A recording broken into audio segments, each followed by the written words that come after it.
వారు ఆయన తట్టు చూడగా వారికి వెలుగాయను, వారి ముఖములెన్నడను లజ్జింపకపోవును.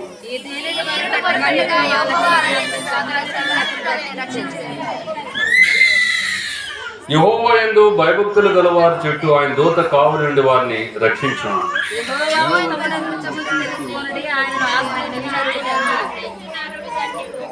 యెహోవా భక్తులారా ఆయన యందు భయభక్తులు ఉంచుడి. ఆయన యందు భయభక్తులు ఉంచు వానికి ఏమీ కొదువలేదు.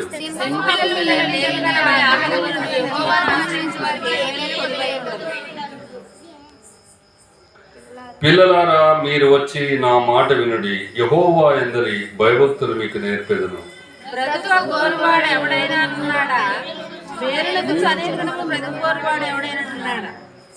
చెడ్డ మాటలు పలకకుండా నీ నాలుకను, కపటమైన మాటలు పలకకుండా నీ పెదవులను కాచుకొనుము.